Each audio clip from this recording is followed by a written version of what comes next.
अस्सलाम वालेकुम। मैं doctor G M Qureshi as a medical officer Qureshi medical complex में अपने फ़राइज़ सर अंजाम दे रहा हूँ। आज हम एक निहायत ही इम्पोर्टेंट टॉपिक के बारे में बात करेंगे।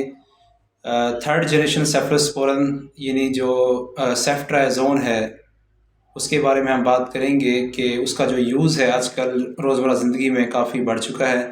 ये एक एंटीबायोटिक होती है बीटा लैक्टम, और थर्ड जनरेशन सेफ़लोस्पोरिन के ग्रुप से ताल्लुक़ रखती है। तो अक्सर हमारी जो कम्युनिटी है इसमें ऑक्सीडेल, सेफ्ट्रो, सेफजोन या इनोसेफ के जो इंजेक्शंस हैं उन ब्रांड नेम से ये मिलती है, अवेलेबल है इजीली। और गवर्नमेंट हॉस्पिटल के अंदर जो है ना इसका इस्तेमाल बहुत ज़्यादा होता है।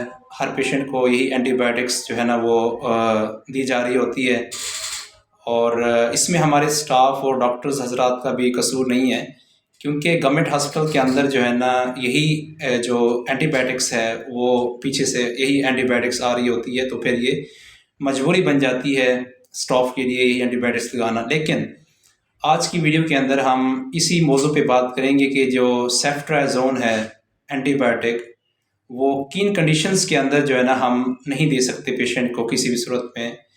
तो इसी बारे में हम बात करेंगे। एक पहली कंडीशन जो है ना वो किसी भी मेडिसिन की वो हाइपर सेंसिटिविटी रिएक्शन होता है, यानी कि अगर उसके लगाने से पेशेंट को एलर्जी होती है तो हम उस कंडीशन के अंदर एंटीबायोटिक वो दवाई नहीं देते। दूसरी जो कंडीशन है सेफ्ट्राज़ोन की जहाँ पे आप नहीं दे सकते, वो प्री मेच्योर न्यूनेट्स हैं, यानी कि ऐसे बच्चे जो पैदाइश से पहले हो जाते हैं, उनमें आप अवॉइड करें। या फिर हाइपर बिलिरुबिनेमिक जो न्यूनेट्स हैं, यानी कि ऐसे बच्चे जिनमें जो बिलिरुबिन की कंसंट्रेशन है ब्लड के अंदर वो पहले से ज़्यादा है, तो उसमें आप जो है ना सेफ्ट्राज़ोन देने से अवॉइड करें। बिकॉज़ जो सेफ्ट्राज़ोन है वो जो एल्ब्यूमिन बाइंडिंग साइट्स होती हैं वहाँ से जो बिलिरुबिन है उसको डिटैच करवाता है, तो बिलिरुबिन ईज़िली वहाँ से मूव होके आप जो न्यूनेट्स हैं उसके ब्रेन तक जाती है और ब्रेन को डैमेज करती है। इस कंडीशन को हम बिलिरुबिन इनकेफ्लोपैथी का नाम देते हैं। और तीसरी कंडीशन हमारे पास जो होती है वो ये है कि अगर आईवी यूज़ कर रहे हैं सेफ्ट्राज़ोन सॉल्यूशंस का जिसमें लिडोकेन मौजूद है, यानी कि एनेस्थेटिक मौजूद है, तो ये भी जो है ना कंट्राइंडिकेशन है। और जो चौथी चीज़ कंट्राइंडिकेशन है जहाँ पे आप यूज़ नहीं कर सकते, वो ऐसे सॉल्यूशंस हैं जिसमें कैल्शियम भी मौजूद है, जैसे कि रिंगर सॉल्यूशन।